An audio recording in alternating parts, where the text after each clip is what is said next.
Welcome everyone to the resume review and interview techniques overview.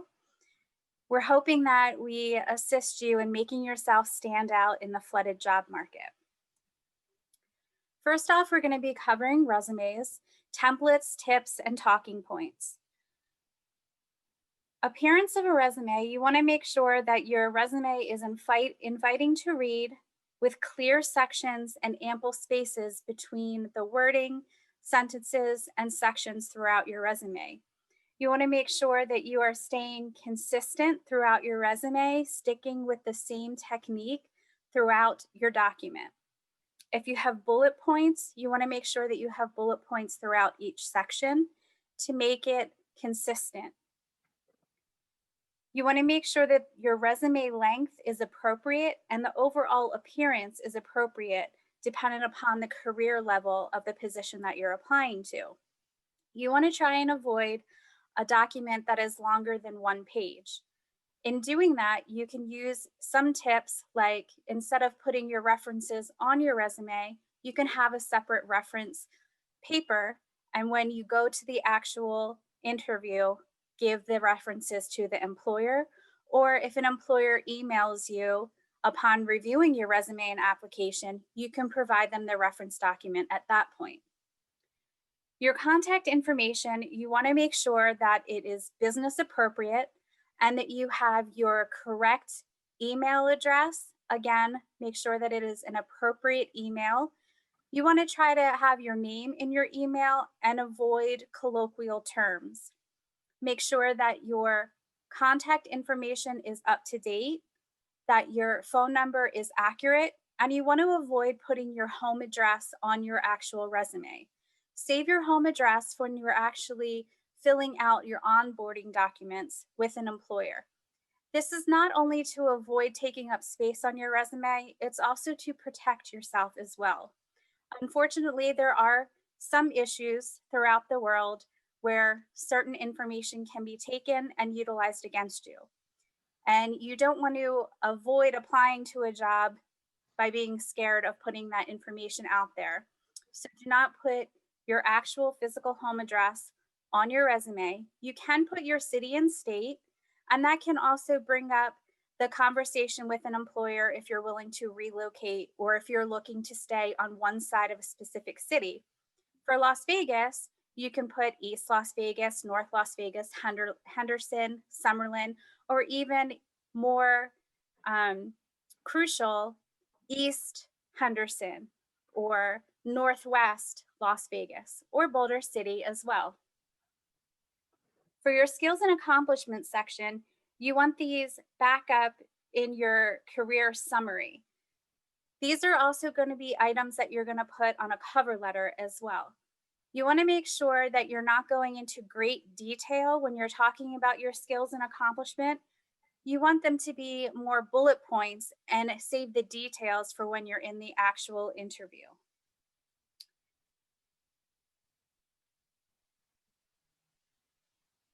For additional experiences, you want to make sure that you're using appropriate industry keywords, and you really want these to emphasize the skill level that you've utilized, learned, as well as have work experience in or have a certification in. If you have any leadership roles or activities that you actually developed yourself, this is where you would highlight those as well and put them on your cover letter also. You want to make sure that your cover letter is also detailed, but clear and concise and not too long also. For your education, if you have a degree, you're obviously not going to put your high school graduation on there as well, because if you have a bachelor's degree, you've clearly already graduated high school or have obtained your GED to be able to move on to build an associate's, bachelor's, or even master's program. So you want your education, of course, to also be relevant from the most recent earned to the back history of it. So if you recently got your master's and on top of that, you have an associate's that your master's was built upon, you want your master's at the top. Again, for your references, If you have enough room on your template for your resume, you can put it on there. You want 1 personal and 2 business references minimum. If you don't have enough space on your actual resume to put your references, again, you're more than welcome to put them on a second page, because you don't want to overwhelm the employer with too much information on one page. Resume styles and templates. There are many resources that you can utilize to pull templates and styles of resumes from online. We always recommend to people that you have multiple resumes. And this is because many of us have had a lot of experiences, a lot of jobs, and dependent upon the skill level of the job that you're applying for, as well as the specific job that you're applying for, you're going to want to put some careers on some and some on other. Some of them you might want them all on. Leave yourself the opportunity to supply an employer the appropriate resume to fit that job, as well as the level of the position of that job. Again, you want your resume to be clear and concise. An overwhelming resume is very off-putting to an employer, and it seems like you're writing an autobiography. We all get very excited about sharing all the experiences that we've had, all the things that we've done on jobs, especially when we've been in crucial roles in an employer position, and we've created maybe systems that were put in place and kept on even after you left that job. That's an amazing thing. You want to be clear and short, make it as simple as possible on your resume, and leave the actual details as talking points when you're in the interview. Again, choose a template that is specific to the level of the position that you're applying for. You can actually look up specialized field resumes online to get a template, and then just keep the key factors in mind when you're building your resume. Again, cover letters. This is a great way to kind of give a broad overview in a little bit more detail than what your actual resume provides. And you want cover letters to be specific to the job as well. So you can put at the beginning, "Dear Sir or Madam, dear hiring manager, I am applying for," and the actual position. And then you're going to state a couple sentences of why you would qualify for that position. This is where we're going to take the time to answer any questions that you've put about resumes in our chat box.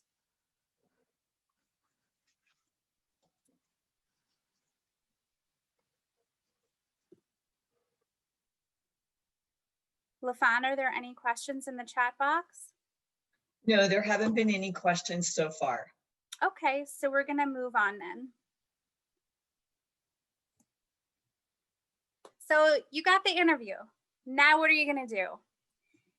We're going to cover in this section ways to impress your interviewer, how to create an energizing opening, top interview questions, how you're actually graded in an interview by the interviewer, impressive questions for you to ask the interviewer, and how to keep the closing of your interview energizing and make yourself memorable to the interviewer.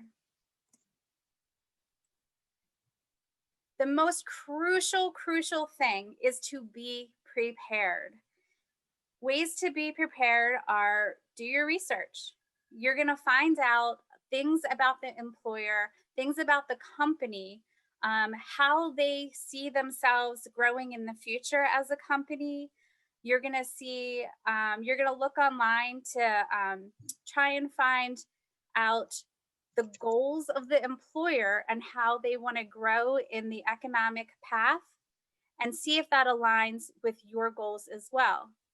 It's great to know the interview style beforehand. Are you going to be in front of a panel of people? Is it just going to be 2 managers interviewing you? Is it a hiring manager that's maybe like an HR person, and then somebody specific to the department that you're interviewing for as well? So you can always ask those questions to an employer when they schedule the interview with you, just so that you're prepared. Because when you step into a room, you're already a little nervous when you go into an interview.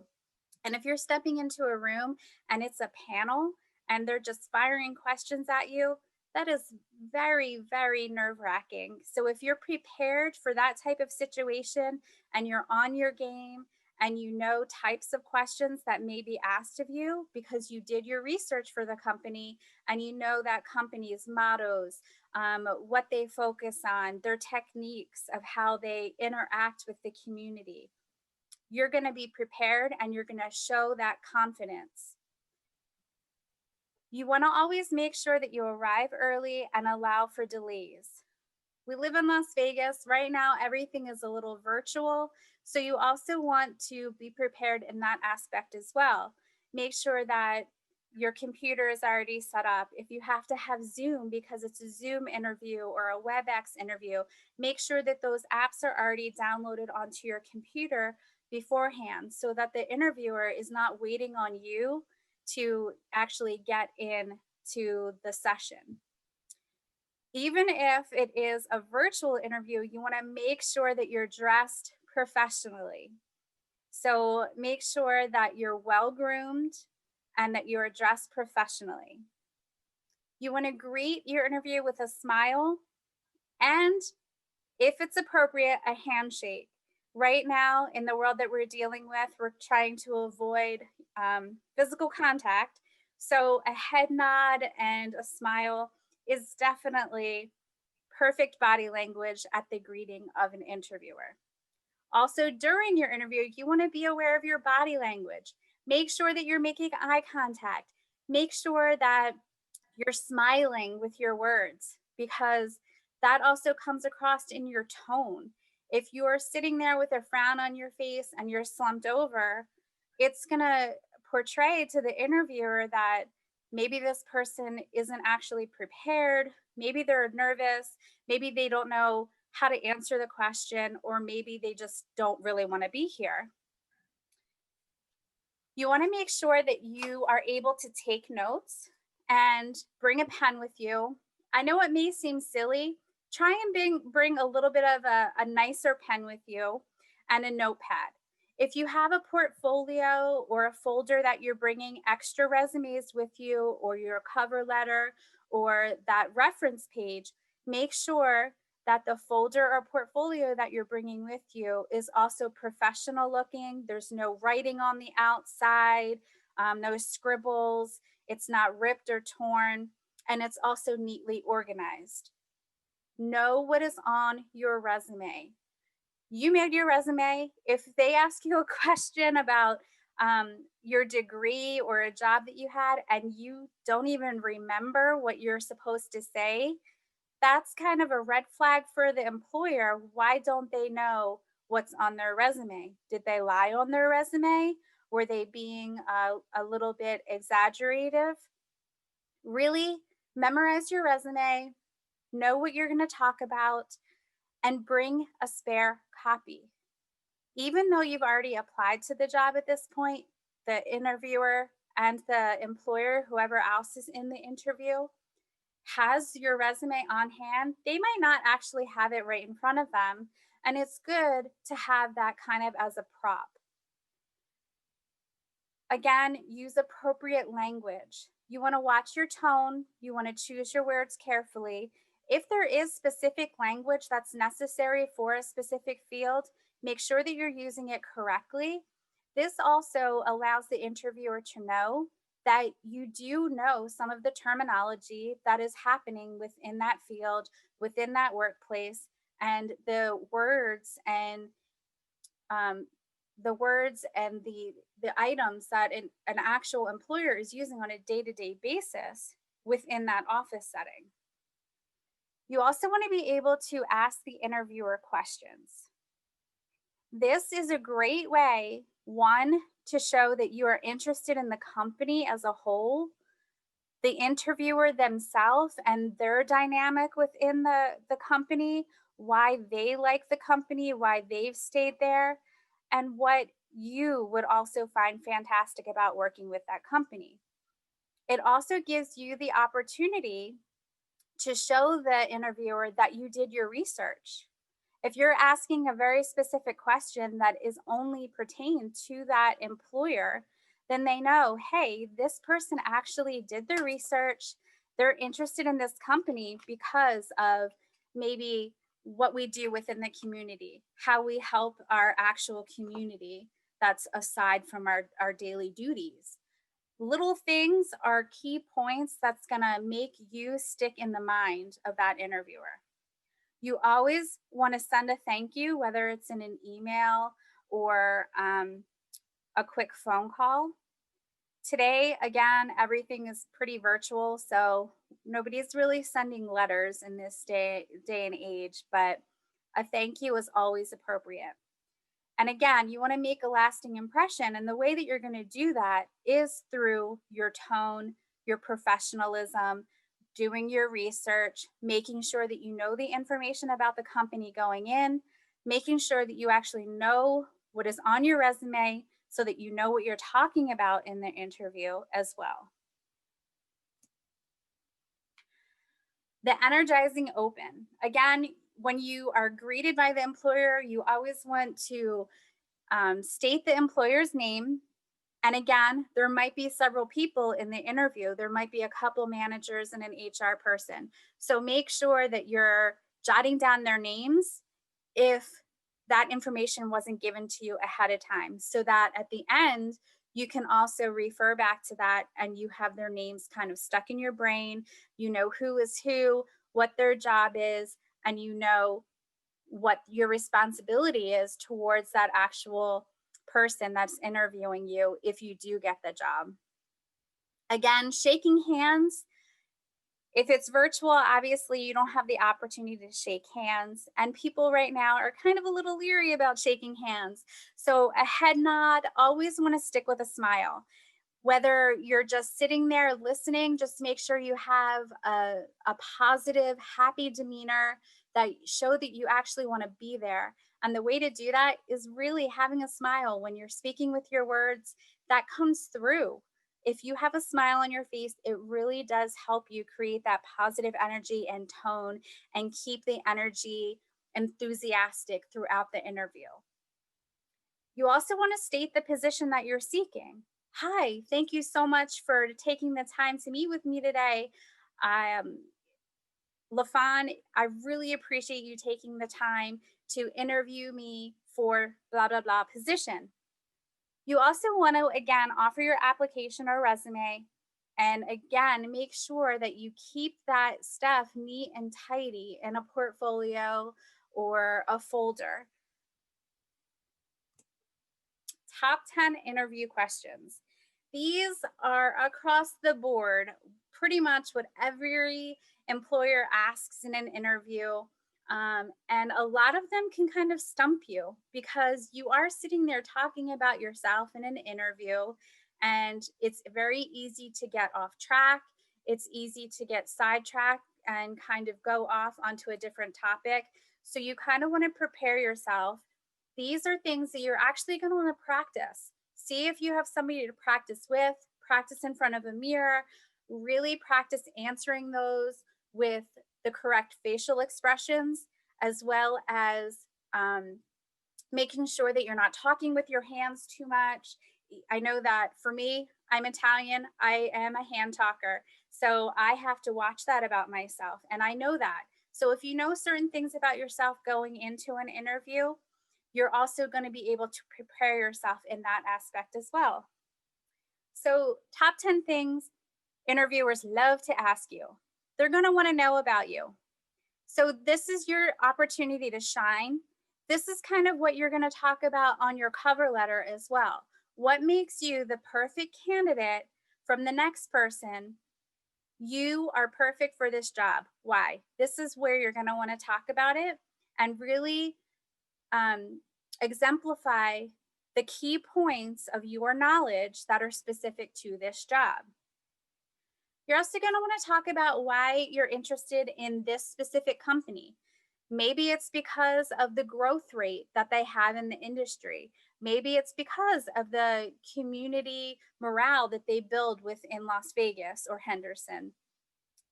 You really want to look at that. And the reason that the way that you're going to be able to answer this question is really to do your research, because you're not going to be able to answer this question if you go in just knowing, oh, they're hiring for an executive secretary, but I know nothing about the company. So again, this is where you're going to want to do some research.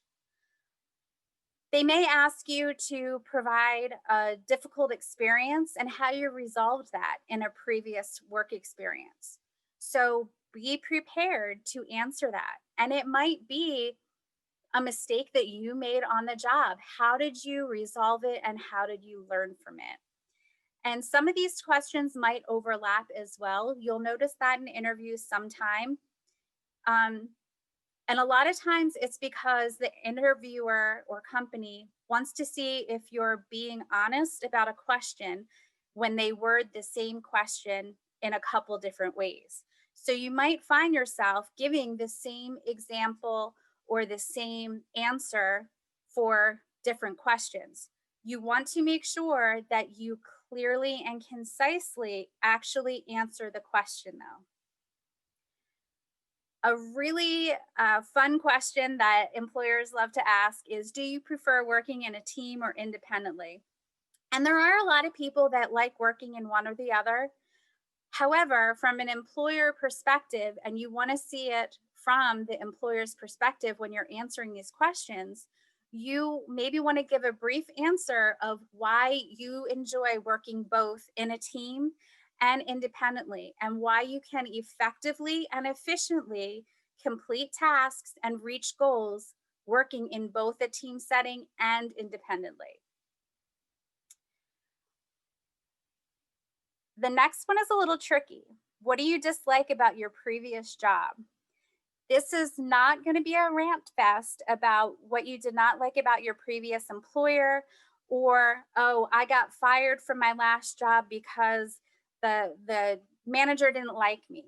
This is your opportunity to be humble, be honest, as well as kind of poke fun at yourself to ease the situation and ease the question, because it is a difficult question to kind of dance around. So if you find yourself having a previous employer that you really didn't like, maybe don't choose that employer.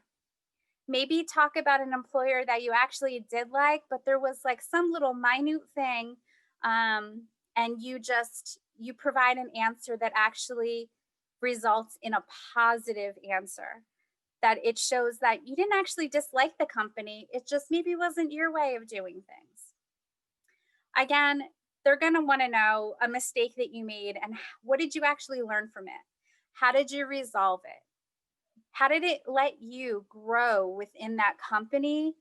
And if that issue ever came up again, you knew not to make it. And how did you take your previous experience and learn from it? Employers love to ask your greatest strengths and weaknesses. A lot of times, your greatest strength is also your greatest weakness. This is another time for you to be able to talk about yourself and be humble about your weaknesses, but show that my weakness is also a strength, and this is why. Your biggest accomplishment can be something as little as you assisted another coworker in helping them grow, or maybe you actually built a system within that organization with your previous employer that they went on to utilize to teach other people, or to utilize to streamline something in that business. So again, this kind of ties into your greatest strength, but this is an actual thing that you accomplished. And then they're going to say, why should we hire you? Again, this is your time to state your skills and how you can bring your existing skills and implement them in this company and still have the ability to grow and learn new skills. So you don't want to make it seem like, oh, well, I know everything and I'm going to be great for your company because I'm going to show you how to get things done. No, it's going to be, hey, this is me. I know this and I can help you with this, but I want you to mold me into the perfect employee and really be able to grow and thrive within your company while giving you the ability to use me for your company to grow as well. So it's an equal give and take. How is the company going to utilize you to grow?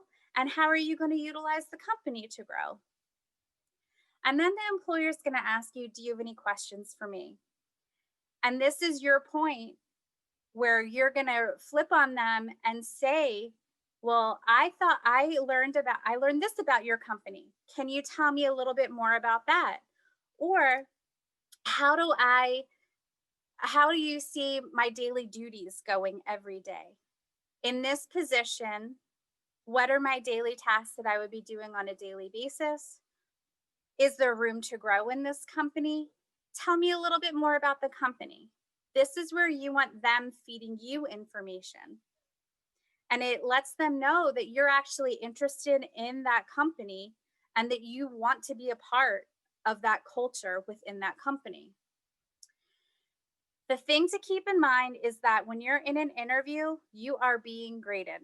You're being graded on your preparedness, your attitude that you're bringing towards the interviewer, as well as your attitude towards the company, as well as the tone that you're utilizing in the interview, is all taken into account for your attitude and your professional conduct.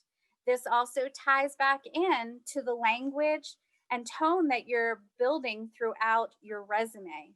So you want to keep that in mind, the professional tone, the professional language, the professional body language, the professional email, and the professional attire that you're going to wear to the interview.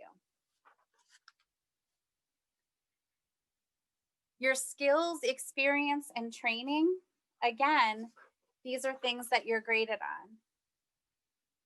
You're going to want to make sure that you exemplify. If you put an acronym on your resume and then you're asked about it in the interview, you want to make sure that you actually know what that industry acronym term means and that you're comfortable speaking about it. If you're prepared, that comfortable feeling and that confidence is going to come across in your interview and it's going to be a breeze.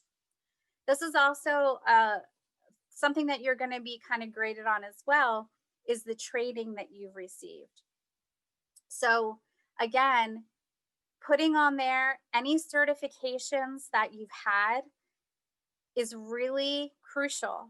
And it can be just a minor certification, like you went to a training provider for a computer class. If you have a certification for that and you're applying to an entry level position as maybe a receptionist, you want to put that on there because that shows that, hey, this is a smaller certification, not a full blown degree, but it's something that I worked for and I have actual training and a certification in. And same thing with the larger degrees and accomplishments. You want all of that to really shine on your resume so that when you are in your interview, they actually ask you about those specific things. And again, your body language, always make eye contact. The eye contact is going to show that you're also comfortable speaking about the knowledge of the experience that you have, what you have on your resume, the terminology again, and your body language. If you're slumped over, you're not really showing that you're enthusiastic to have this opportunity for this interview and potential employment. If you're sitting up straight and you're smiling and you're making eye contact, clearly you want to be there and you're ready to work, you're ready to answer questions, and you're prepared. And another thing that they're going to grade you on, did you ask good questions? So the follow-up questions, when the employer says, do you have any questions for me, these are typical questions. We kind of covered these a little bit. Typical day in this position or the duties of the role, what do they look like? Another great question to ask is for the interviewer themselves. So, how long have you been in this company? Really? My gosh, what makes you like it so much? What makes you stay? And this is an opportunity to kind of draw the interviewer in on a personal level and really make that lasting impression. Another good thing that you're going to ask is about the company culture and environment. This also provides you the opportunity to gather that information. What is my growth ability in this company? Is there employee morale? Are there employee benefits? Do I have a great support system in my department or in the company as a whole? Is the company built around the actual community also? You can also ask about the long or short term goals of the company. You can also ask, how is my performance measured? How am I graded? Do we get yearly or quarterly evaluations? Again, is there room for growth in the company? And are there any initiatives for me to learn and grow within the company, whether it be in my department or within the company in another department? Is there the ability to move up from an entry level to a supervisor level to even farther? These are questions that you can ask the employer interviewer. You obviously do not want to ask them every single one of these questions and have them in a 90-minute interview with you. And it seems like you're all of a sudden interviewing them. But take one or two of these questions and kind of focus on that and really build a solid question to ask the interviewer at the end of your interview. Now you come to the close and it's kind of wrapping up. And this is again where you want to go back to that energizing opening and kind of do it again, but on a closing level. So, again, you want to use the employer's name. You want to shake their hands if it's appropriate. Make sure that you're smiling, you're making eye contact, you have a positive, affirming tone in your voice. You always want to thank them for their time. This, along with the questions and answers that you've provided, is going to leave a lasting impression. And again, you want to have a follow up plan. Even if it's just a 3-day follow up or a week later, make sure you're sending a thank you for in taking the time to interview you. And then about a week later, you want to, if you did not get a response, follow up with the employer and see where you are in the process. Sometimes companies have an additional process where they need you to maybe take a test, or they need you to do a background check. It's always good to have a follow-up plan. And if you're asking the appropriate questions, you're going to know what your follow-up plan.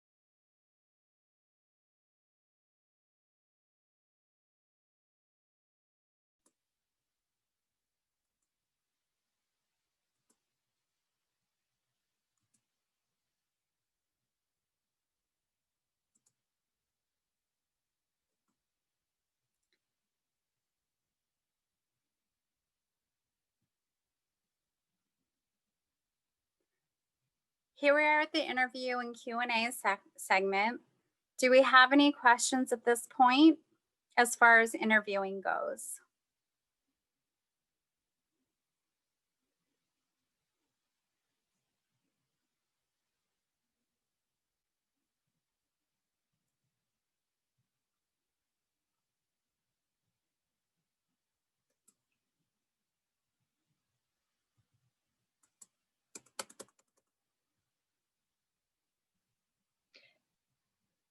Yes, Julie, we do have some questions. I'm sorry, we missed the last bit of your presentation. There was some audio lapses and silence, but we do have some questions. The first one was what to do when an employer does not follow up, and Oh, what to do when the follow-up emails go unanswered. okay. Well, it's a good thing to do is call. So if you were provided a contact name, and sometimes that is just the front desk individual, and it's okay to leave a message. Obviously, do not continuously call, continuously hound an employer. However, that initial, thank you for interviewing me after, I know that you've already thanked them at the end of the interview, but it's okay to send that thank you interview. I'm just curious, how am I in the process? Am I still in consideration? Now, if you've done 2 follow-ups and you haven't received an answer, let them come to you. At that point, don't fully move on, don't fully lose hope, but you want to move on and not, in so many words, not to be negative, but you don't want to waste your time spending on putting all of your eggs in one basket, so to speak. You want to make sure that you're continuously putting yourself out there. Great ways to do that are to have yourself on LinkedIn, platforms like that. Allow yourself to also be accessible to an employer. EmployeenV.gov is the platform that we utilize within our agency, as well as several community partners.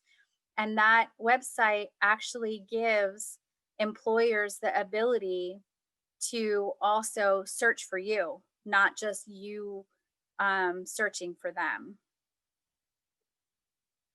Thank you, Julie. Another question was, how can I sell myself on hard skills acquired to date, but insufficient on job experience? Great ways to do that are, there's a lot of companies, including community partners at One Stop. We have programs that are called on the job training. And from an employer perspective, you not having hands on experience, but having that classroom education does not necessarily kick you out of the running for a job, because sometimes employers want that candidate that they're able to mold into the employee that they want and not have to break previously learned bad habits from a previous employer or an individual that's learned a bad habit on their own. So don't think that that takes you out of the running for a job. But the on the job training program through the One Stop Career Center, it enables a foot in the door for a participant who maybe has a certification but doesn't have all of the skills that that employer is requiring, because we also, on the flip side of that, provide the employer an incentive with reimbursement for the duration of that training program, a portion of your wage as a participant. So if you meet the program eligibility through One Stop and the employer signs the on the job training contract and they're willing to take on individuals with not necessarily the actual work experience but has the training, it's a great opportunity.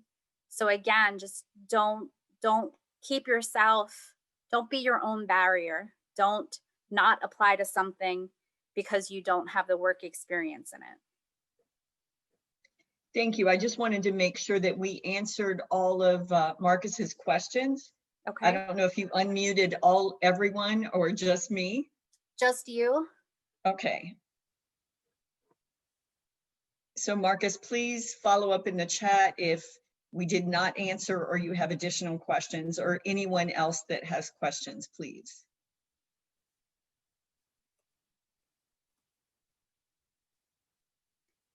I just wanted to let you guys know, anybody that has registered for this session will also have access to this PowerPoint slide, as well as be sent a pamphlet of kind of a checklist of how to create your resume, what to look for, what to avoid, as well as interview techniques that we've covered. And it's a very detailed pamphlet as well. So it's a great resource to utilize at home. There's also sample questions as well as sample answers that you can provide and kind of tweak them to your own needs as well as the position that you're applying for. On the screen right now, you'll see additional services and resources. If anyone of you or anyone that you know of is in need of work ready attire, you can actually get a referral from us, from our agency, to be sent to one of these agencies to assist with interview clothing and work attire. One Stop Career Center, again, it's a great resource center. It really is a one-stop shop because there's several community partners within that agency that we can refer you to. You're going to want to go to nvcareercenter.org. There is a interest form on there, and you can literally just tick off everything that you need as far as a service. You'll also have the capability of saying, hey, I want somebody to review my resume, kind of get a little bit more one-on-one assistance and things like that. Are there any other questions at this time? There are, Julie. The question is, in this age of virtual interviews, how can you gauge if the interview went well? Again, first I would just say practice. Practice makes perfect. It's also gonna help you kind of memorize those key points and remember your answers, the acronyms as well. Another good thing for like in the virtual world is just make yourself knowledgeable about the platforms that you're interviewing on. And then Julie, what tips do you have for interviewing virtually? What things should they consider before they get in front of a screen in an interview? You're going to want to consider the same things as if you were in front of an interviewer. You don't want things distracting the interviewer. So put yourself in a room that's a quiet place. I know a lot of us are doing things from home right now. So you want to be in a quiet room. If you have pets, if you have children, give them something to keep them entertained and make sure that the noise level is appropriate. If the interviewer is talking, try and mute yourself during those times, just in case, a phone starts ringing or a kid screams in the background. I mean, again, we are working in a virtual world right now. Things are going to happen. Everyone is kind of going through the same thing. So people will be understanding to another person's situation. And you also want to make sure that your background is appropriate. So if you're interviewing in your bedroom, don't have your bed in the background. Try and be against a solid color wall. Don't wear a shirt that's the same color as your solid color wall. Try not to have a lot of busy stuff in the background as well. Don't have music playing in the background either.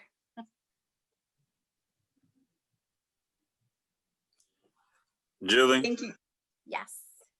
Also, make sure they understand to be aware of their surroundings. Yes. Because a lot of people sometimes stand up, go do certain things that all can be seen on the screen. That is very good point, Mac. That's one of the comical things going around right now on the virtual world is people standing up and they're wearing shorts, if anything at all. So just make sure that you are fully dressed as if you are in front of that interviewer, not just a necktie and a shirt. Make sure you're wearing all the appropriate outfit. Any other questions? Julie, I just wanted to follow up on that question about gauging if it went well. Mm-hmm. So Can you one good way advise, to gauge, I'm sorry, go ahead, LaFawn. I was just going to say, can you advise them maybe some appropriate questions to ask so they can gauge whether or not it went well? Yes, definitely. So again, the things that you're going to want to look at, you're going to want to look at how your confidence level was being prepared. Questions to see if you actually did well, kind of at the end of your interview. You're going to want to ask them, how do you see my skill level fitting into this position? And you can straight out ask, do you feel that I fully answered all of your questions? Because again, sometimes you get a little nervous in an interview and you might touch on a question but not fully answer the interviewer's questions. So it's okay at the end of your question to ask, did I fully answer that for you? Or can I provide a little bit more detail? Or would you like another example of how I did that or accomplished that, or a skill that I utilized in that instance? Thank you. Mhm.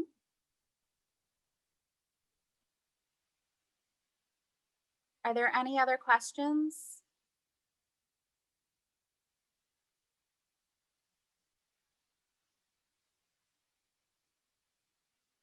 There's no more questions in the, oh, there's one more question in the chat box, is asking under questions to ask, what was the last item that you had listed? What are some of the company's initiatives regarding learning? So a lot of employers have training programs for their actual employees. Even some companies like Starbucks, they'll pay for their employees to go earn a college degree. So it's okay to ask about that company because it shows that you're interested in growing with that company, and how can they train you to be better at your job in the future. And I'm not talking about just the basic training. I'm talking about you've already been in the job for a few months or a year, and how can you move up? How can you grow within that industry and utilize that growth in that job? So again, there are many, many employers that offer, training academies that are specific to their employees, or even just programs like corporate programs that they'll send their staff on, like a corporate one-day retreat or just a seminar or even a webinar now that we're online, things like that. And that also again shows that you're interested for your growth in that industry, that you're a lifelong learner, that you want to stick with this job, that you're going to have staying power because you know that I can actually grow within this company, and maybe even one day have a supervisor, managerial, director role. You never know until you ask. Any other questions? You're welcome, Sarah.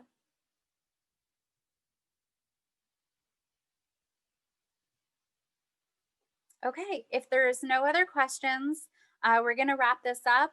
Again, if you are in need of any services or resources, please go to nvcareercenter.org, fill out the survey, fill out the interest form. Somebody from our organization will reach out to you and will assist you to the best of our ability or provide you a referral. Thank you and have a great day, everyone.